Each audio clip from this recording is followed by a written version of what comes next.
Terima kasih Anda masih bersama kami di Sapa Indonesia Pagi. Saudara, kita masih membahas bagaimana Kongres PSI, Partai Solidaritas Indonesia, yang seberapa mampukah atau seberapa efektifkah endorse Jokowi untuk Partai Solidaritas Indonesia di 2029 atau di periode selanjutnya.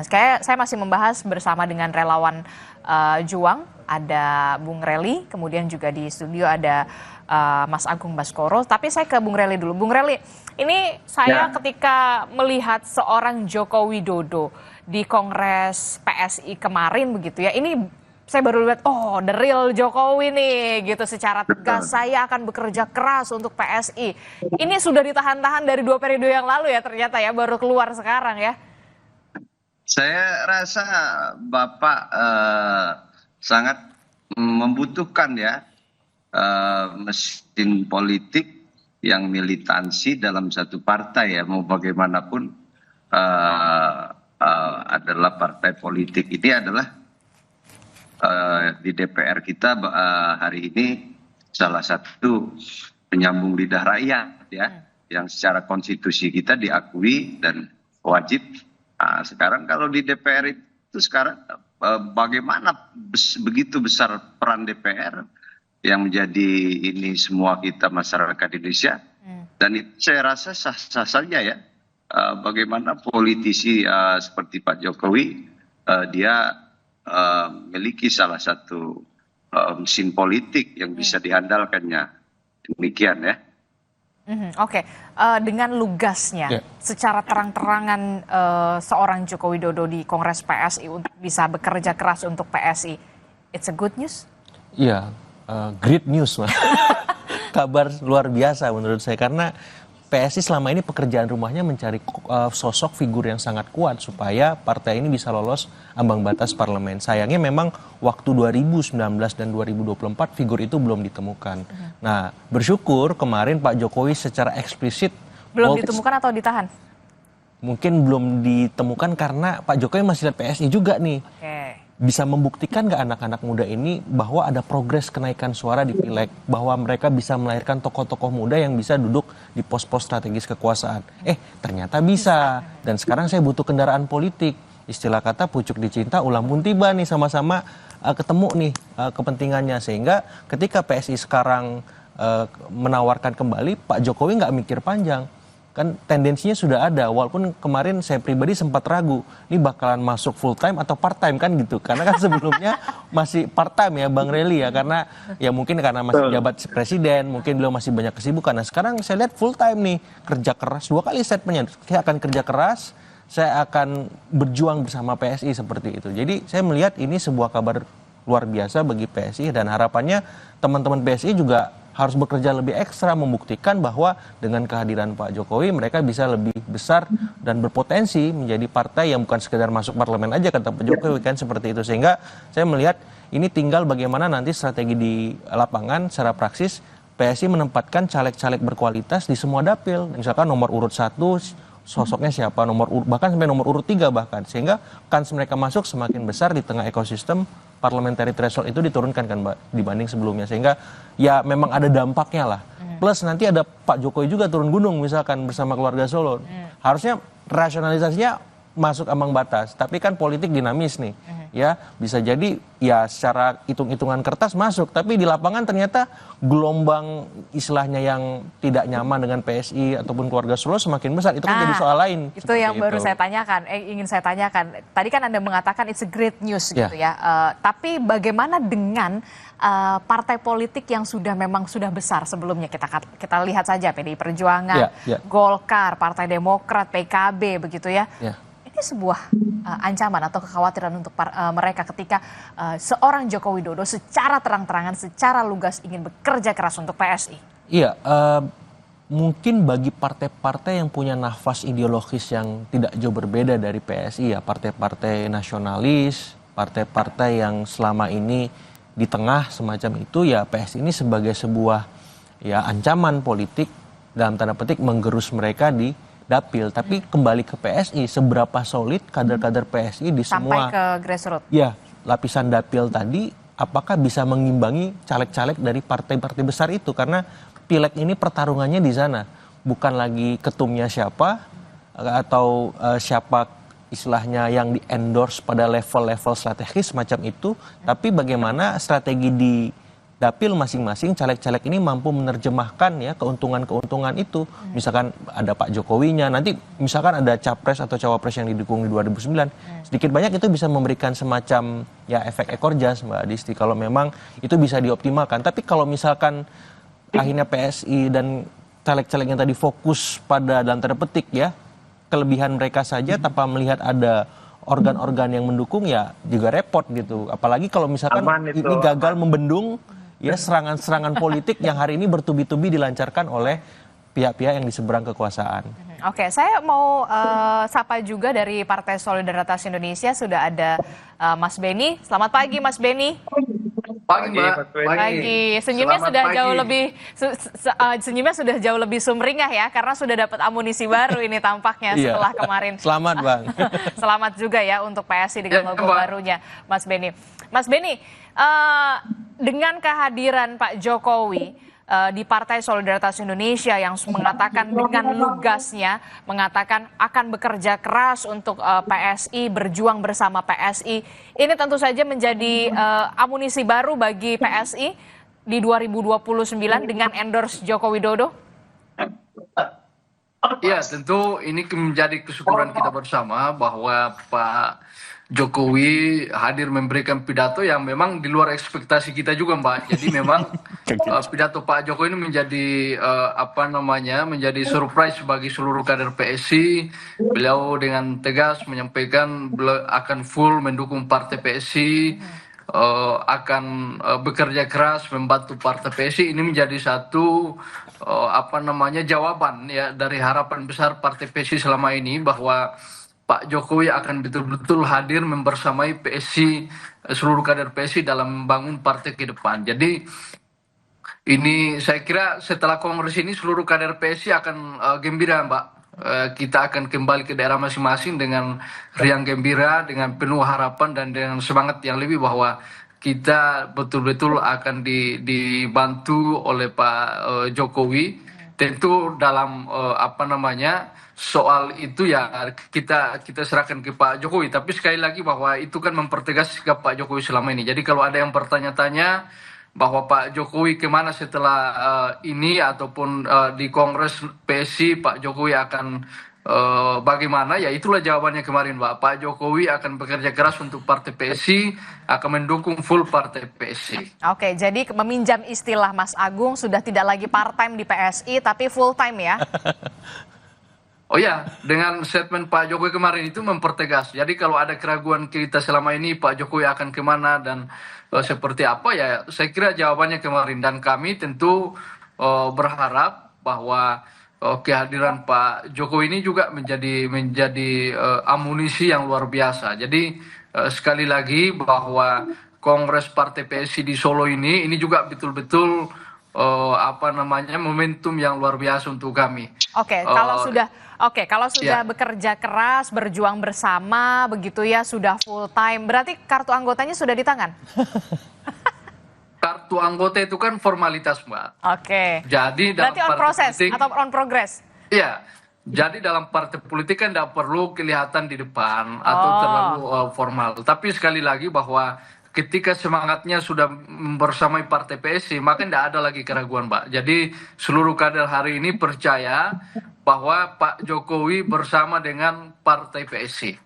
Oke, termasuk juga sudah masuk belum sih sebenarnya di Dewan Pembina atau bagaimana? Dewan Pembina kan belum, Pak, karena itu nanti Ketua Umum bersama dengan Dewan Pendiri akan menyusun siapa Dewan Pembina, karena kita merubah nomenklatur, Mbak. Hari ini Dewan Pembina disusun oleh Mas Ketum, terpilih dengan Dewan Pendiri. Jadi nanti kita akan lihat, tapi sekali lagi bahwa apakah dalam posisi struktur atau tidak masuk dalam struktur, tapi semangat Pak Jokowi sudah ada di PSI. Oke, semangat Pak Jokowi sudah ada di PSI di dalam struktur atau di luar struktur. Kalau menurut Mas Agung, bagusnya tuh di dalam struktur atau di luar struktur sih? Kalau di dalam struktur berarti ya sama aja dong sama partai-partai sebelah. Ya Partai Merah, Partai Biru yang sudah ada ibu, anak, bapak, anak gitu. Sama dong. Idealnya memang di dalam struktur. Di dalam struktur misalkan idealnya. kita ngambil Partai Demokrat sebagai contoh, Ketua Majelis Tinggi kan Pak SBY itu. Ini setara mungkin dengan Ketua Dewan Pembina lah, punya wewenang 50% sama dengan Ketum AHY gitu, 50% juga kalau saya nggak salah. Nah harapannya di PSI juga bisa dalam terinspirasi ya, dari pola organisasi semacam itu. Tapi bisa juga ngambil contoh PDIP, di mana Soekarno itu kan menjadi mahzab juga, Soekarnoisme. Pak Soekarno nggak punya KTA PDIP, tapi menjadi mahzab dan pemikiran itu. Nah, PSI juga bisa mencontoh itu. Pak Jokowi ini kan dalam tanda petik sebelumnya sudah menjadi mahzab pemikiran sendiri, Jokowisme, Jokoismi, semacam itu. Jadi ya tinggal PSI dan Pak Jokowi mau contoh yang mana nih, Demokrat atau PDIP? Apakah Pak Jokowi itu sudah sebagai mahzab pemikiran, ideolog semacam itu, atau memang perlu diformalkan seperti Demokrat, Pak SBY sebagai Ketua Majelis Tinggi. Oke, kalau gitu berarti kita tanya dulu sama relawannya nih, relawan Pak Jokowi. Kalau menurut relawan sendiri gimana? Lebih bagus masuk ke struktural atau kemudian menjadi mahzab seperti Jokowisme dalam tanda kutip? Saya rasa hal itu udah 3-4 kali saya diskusikan dengan Bapak di rumah kediaman Solo ya. Apa katanya? Jadi pertimbangannya begini kan, kawan-kawan relawan Bapak dari sebelum dia sebagai presiden itu ada di semua partai. Oke. Ada yang militansi Bapak, Pak Jokowi itu ada di Partai Nasdem, ada di Partai Golkar, ada di Partai PDIP, ada di PKB. Jadi yang Pak Jokowi itu didukung kawan-kawan yang memang di partai-partai tersebut, petinggi-petinggi atau di tingkat daerah partai politik itu sampai dengan hari ini itu militansi dengan Bapak. Pertimbangan secara politiknya, Bapak Jokowi ini kan didukung dari berbagai elemen. Saya selalu kasih masukan ke beliau ketika saya berdiskusi, ini yang harus betul-betul dipikirkan. Memang tidak menampik ya bahwa Pak Jokowi butuh satu partai politik yang betul-betul memiliki militansi di tingkat bawah. Ya apa yang disampaikan dengan beliau tadi. Oke. Jadi maksudnya lebih baik sudah tidak ada di struktur PSI begitu. Jadi ya kira-kira demikian. Sebetulnya masuk atau tidaknya Pak Jokowi sudah menyatakan sikap ya dalam acara kongres tersebut. Bapak akan all out. Tapi ya itu kan formalitas saja saya rasa kan hari ini bagaimana Pak Jokowi itu masuk ke dalam PSI itu hanya formalitas. Kalau KTA, struktur itu kan saya rasa nggak bisa dibicarakan lebih lanjut ya. Ya. Oke, tapi yang juga menarik di sini adalah dengan hadirnya seorang Joko Widodo berjuang bersama PSI, berusaha keras bersama dengan PSI, ya walaupun ini memang masih agak panjang begitu, mengisyaratkan ada dukungan untuk 2 periode sebagai Prabowo Gibran. Kalau itu tunggu dulu kalau Prabowo Gibran. Kalau Prabowo saja otomatis ya, karena kemarin juga di PSI sudah bergema lagunya Benny. Jadi Pak Prabowo 2 periode gitu-gitu lagunya kalau saya nggak salah dengar dari dari TV. Jadi untuk Prabowo 2 periode aman sebenarnya. Tapi kalau 2 periode Prabowo aman. Aman, tapi kalau dengan Mas Gibran itu perlu dibahas di koalisi. Karena ini masih dinamis, masih panjang, masih jauh ya, walaupun tampak dekat semacam itu. Tinggal bagaimana PSI memastikan Mas Gibran ini punya posisi tawar. Mas Gibran ini bisa menunjukkan kinerja yang luar biasa. Dan dalam tanda petik keluarga Solo bisa men-spin serangan-serangan politik yang bertubi-tubi hari ini. Nah kalau misalkan malah sebaliknya, Mas Gibran mohon maaf lahir batin, Pak Prabowo lebih lirik yang lain semacam itu. Karena beliau kemarin juga sampaikan dalam pidatonya, ya saya juga nggak boleh pilih kasih, saya juga harus bisa menempatkan partai-partai yang lain sama seperti PSI. Jadi jangan tidak ada anak emas ibaratnya. Ya, semuanya anak kandung beliau karena apa? Karena satu koalisi sekarang dan dalam tanda petik ada partai-partai besar lagi yang ngantri juga nih ingin jadi wapres ketum-ketumnya. Hello gitu ya, sudah Seperti itu. menghello-hello Makanya gitu kan. pembahasan di koalisi akan menarik ketika jelang 2009 kalau memang ingin mengusung Prabowo Gibran lagi untuk periode kedua. Dan biasanya, dan saya lihat fakta sejarah secara empirik, belum ada wapres yang terpilih 2 kali dalam sistem politik kita, sistem pemerintahan kita sampai hari ini. Jadi ini perjuangan buat Mas Gibran, bagaimana mengubah sejarah itu, dia bisa terpilih sebagai wapres oleh Pak Prabowo. Dan itu perlu kerja keras pasti. Luar biasa, kerja luar biasa. Kerja luar biasa, bukan kerja keras Iya. lagi. Oke, saya ke Bung Benny. Menarik ini Bung Benny. Ada yel-yel Prabowo 2 periode, tapi kok belum ada Gibrannya begitu ya. Walaupun di sana ada PSI, ada Pak Jokowi juga begitu. Ini gimana nih jadinya nih? Ya, walaupun masih lama lah 2029, tapi yang masih lama kadang-kadang terlihat dekat loh, Bang Benny. Ini menandakan bahwa kita sudah yakin bahwa dengan kerja Mil Air. Rosta kacang panggang, enaknya tanpa rasa bersalah. Pegal dan otot kaku habis olahraga, pulihkan dari dalam dengan Fatigon Putih. itu kan nanti menjelang 2009 baru berjalan. Tapi sekali lagi bahwa itu bentuk keyakinan kami dari Partai PSI bahwa Bapak Prabowo punya peluang, karena kalau kita lihat kerja-kerjanya tadi malam beliau juga sampaikan banyak hal. Saya kira kerja-kerja Bapak Presiden Prabowo hari ini mesti diapresiasi dan diberikan ruang seluas-luasnya. Dan itu menurut kami menjadi satu modal ke depan dalam rangka untuk membangun bangsa dan negara ini. Dan kita melihat bahwa sosok Prabowo ini sangat dibutuhkan bangsa hari ini, sangat dibutuhkan negara hari ini di tengah ketidakpastian geopolitik global yang saya kira banyak hal yang mempengaruhi ekonomi kita. Kita butuh pemimpin-pemimpin seperti Bapak Prabowo. Dan Bapak Prabowo kalau kita lihat semalam itu betul-betul hadir di PSI dengan riang gembira ya. Pidato-pidatonya juga tidak terlalu formalistik. Beliau banyak bicara soal logo baru PSI, kemudian beliau juga mengapresiasi pidato Mas Ketua Umum yang bicara soal bagaimana global yang saya kira banyak hal yang mempengaruhi ekonomi kita. Kita butuh pemimpin-pemimpin seperti Bapak Prabowo. Dan Bapak Prabowo kalau kita lihat semalam itu betul-betul hadir di PSI dengan riang gembira ya. Pidato-pidatonya juga tidak terlalu formalistik.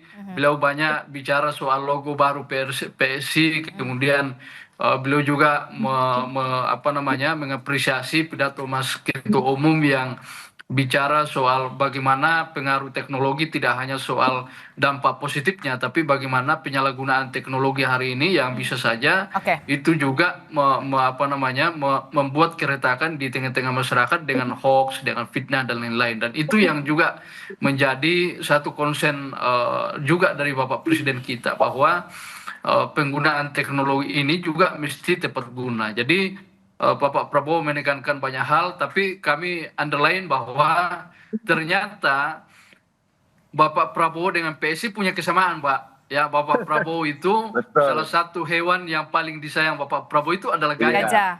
Gajah. Ya, jadi saya kira PSI, momentum PSI untuk merubah logo dan dihadiri oleh Bapak Presiden ini adalah sesuatu momentum yang tepat. Dan saya kira ini jarang terjadi, Mbak. Jadi kami melihat bahwa ini salah satu tanda-tanda zaman juga bahwa Bapak Prabowo hadir di Partai PSI merubah logo yang kemudian ternyata logonya itu adalah hewan kesayangan Bapak Prabowo sendiri. Jadi ini tadi malam itu saya kira suasananya sangat cair.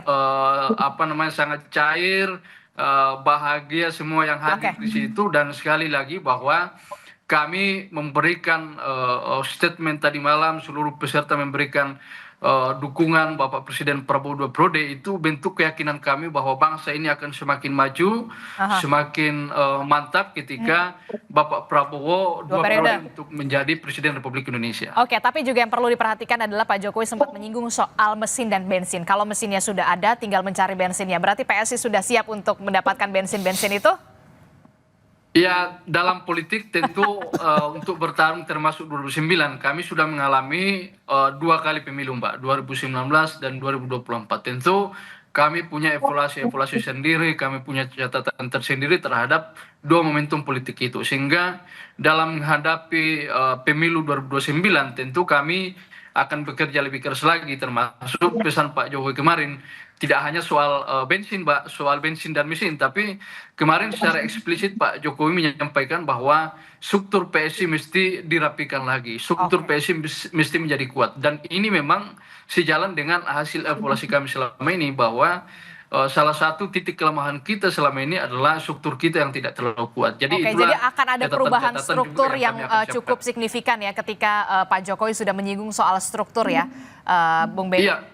Pasti kita akan melakukan penguatan struktur, Pak. Tentu itu menjadi salah satu syarat utama dalam rangka menyongsong pemilu 2029 yang akan datang. Oke, satu kata sesuai dengan pertanyaan yang ada di dalam judul dialog kita hari ini. Satu kata untuk PSI. Seberapa ampuh endorse Jokowi untuk PSI menurut Bung Benny? Ya, kita lihat 2029, Pak. Kami punya keyakinan 2029 harapan-harapan kader kita akan tunaikan dengan baik. Mudah-mudahan dengan dukungan masyarakat kita bisa masuk ke parlemen. Tapi Pak Jokowi menyampaikan masuk parlemen itu bukan target yang besar. Jadi kami akhirnya menaikkan target yang lebih besar lagi sesuai dengan arahan dari Pak Jokowi. Oke, kalau Bung Rely, satu kata saja, satu kata. Kalau tadi Bung Benny kan agak panjang, satu kata. Seberapa ampuh endorse Jokowi untuk PSI? Besar ya. Dan PSI saya rasa itu masuk 5 besar 2029 ini. Oke. 5-4 besar PSI masuk. Oke, menarik sekali seberapa ampuh endorse Jokowi untuk PSI di 2029 cukup besar, paling tidak masuk di 5 besar di partai politik. Cukup signifikan menurut saya. Kalau menurut Mas Agung, terakhir singkat saja, seberapa ampuh endorse Jokowi untuk PSI? Jokowi efek hanya berefek kalau teman-teman PSI selain mikirin 2029 juga bisa membalik persepsi dan opini publik yang hari ini minor karena banyaknya serangan-serangan itu supaya dilawan dengan cara yang sepadan. Pemakzulan, ijazah dan seterusnya itu harus dilawan, Mas Benny. Nggak bisa didiamkan karena itu mempengaruhi top of mind publik hari ini. Kalau itu gagal dibalik dan terus dibiarkan, maaf lahir batin, 5 besar, wassalamualaikum warahmatullahi wabarakatuh. Masuk parlemen dulu saja target realistisnya kalau saya. Oke, baik. Terima kasih Mas Agung Baskoro telah bergabung bersama kami. Bung Benny dari Partai Solidaritas Indonesia yang punya logo baru, gajah. Kita akan tunggu bagaimana strukturnya, termasuk juga soal kartu anggota kepada orang-orang baru. Termasuk juga Bung Rely, terima kasih sudah bergabung bersama kami. Sehat selalu Bapak-Bapak. Assalamualaikum. Selamat pagi. Pagi semua. Saudara, informasi lainnya masih akan kami hadirkan. Usai jeda, ada 3 orang tewas dan lebih dari 20 orang luka-luka dalam pesta pernikahan anak Deddy Mulyadi. Polisi pun masih menyelidiki dugaan kelalaian dalam insiden ini. Lalu sejauh mana kelalaian yang menyebabkan kematian ini bisa dipidana? Kita akan ulas bersama dengan pakar hukum pidana sesaat lagi.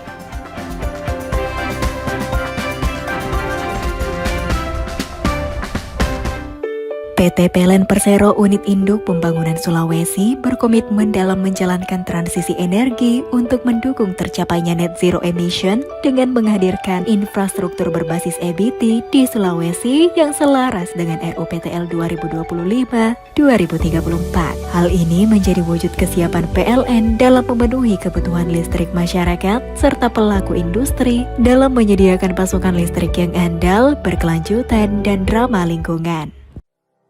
Keberhasilan pengoperasian PLTM Galuwu 40 MW dan sistem kelistrikan 150 kV yang dibangun oleh PT PLN Persero Unit Induk Pembangunan Sulawesi membawa dampak signifikan terhadap perekonomian Kabupaten Banggai. Tercatat per Mei 2025, realisasi pendapatan daerah telah mencapai 700 miliar. Pembangunan PLTMG ini sekaligus menjadi langkah dedesilisasi dengan memanfaatkan potensi gas melimpah di Kabupaten Banggai. PT PLN Persero Unit Induk Pembangunan Sulawesi dukung perekonomian UMK lokal dengan memberikan bantuan kepada kelompok tani Kopsi Batui di Kabupaten Banggai berupa alat pendukung proses produksi kopi yang mampu meningkatkan kualitas dan kuantitas kopi serta hak pengelolaan kebun kopi di bawah jaringan transmisi 150 kV dan di sekitar proyek pembangunan PLTM Geluwu 40 MW. Bantuan ini menjadi contoh nyata kepedulian PLN untuk rakyat. PT PLN Persero Unit Induk Pembangunan Sulawesi membuka pintu bagi media untuk berkunjung ke PLTM Geluwu 40 MW yang berlokasi di Kabupaten Banggai, Sulawesi Tengah sebagai bentuk keterbukaan PLN untuk rakyat dalam perkembangan operasional PLTM Geluwu yang menggunakan teknologi mesin Rolls-Royce dengan konfigurasi 5x8 MW. Infrastruktur yang dibangun untuk menggantikan PLTD yang merupakan upaya dari PLN dalam mendukung swasembada energi. PT PLN Persero Unit Induk Pembangunan Sulawesi. Bilgos Approve. Giliranku bikin yang spesialisius. Looks good kan? Taste good. Mana sedap. Kecap sedap kedelai hitam spesial. Looks and taste